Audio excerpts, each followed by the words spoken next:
You ever think about how crazy it is that Rome built one of the greatest empires in human history, without Google Maps, without email, without a single group chat? I mean, seriously, no internet, no smartphones, not even a typewriter. And yet they conquered 3 continents, ran a global economy, managed millions of people, and built roads that still exist today. So, how did they do it? Let's roll back the clock about 2,000 years. It's the year 117 AD. Rome is at its peak. We're talking from northern England, all the way to the deserts of Egypt, and stretching east to Mesopotamia. That's over 5 million square kilometers of land, ruled by one empire, one system, one big ancient machine. And it actually worked. The secret? Rome wasn't just a bunch of guys in sandals yelling, "Et tu, brute?" They were absolute masters of communication, logistics, and infrastructure, like the OG project managers. Let's start with the roads. Roman roads were legendary. Literally, they built over 400,000 kilometers of roads. That's 10 times around the earth. And the wild part? A ton of those roads still exist today. But these weren't just paths in the dirt. Roman roads were planned, layered, drained, and paved. They connected every major city, fortress, and trade hub. Think of them like ancient Wi-Fi. Only instead of information, they moved people, goods, and power. Fast. A messenger on horseback could cover up to 80 kilometers a day using these roads. That's not exactly fiber optic speed, but for the time, lightning fast. Now, imagine being a Roman general stationed out in Gaul, modern-day France. How do you get orders from the emperor?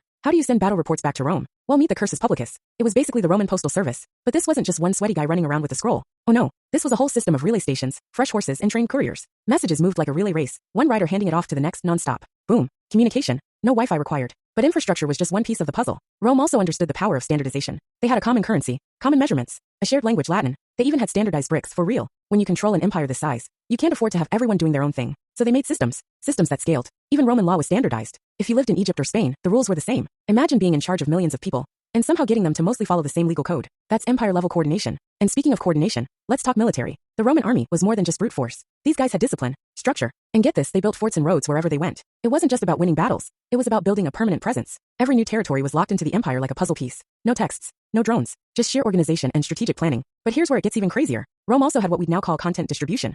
They used statues, public speeches, coins, and even graffiti to spread the imperial message. Coins, for example, weren't just money. They were mini billboards with the emperor's face, slogans, and propaganda. It was marketing, ancient style. And when the emperor wanted people to know something, he didn't tweet it. He had it engraved on giant stone tablets or announced by town criers in every city square. They didn't need the internet because they were the network. Millions of people across 3 continents connected by roads, messages, culture, and rule of law. It wasn't fast, but it worked. And here's the kicker. If you really think about it, Rome was the internet of the ancient world. A web of connections, built by hand, powered by people, and held together with vision, discipline, and stone. So next time you lose Wi-Fi and feel like the world's ending, just remember, Rome ran a global superpower using sandals, scrolls, and strategy. And it lasted over 1,000 years. Not bad for a civilization with 0 bars. If you enjoyed this dive into ancient brilliance, drop a like, subscribe for more epic stories from the past, and I'll see you in the next one. Stay curious, stay legendary.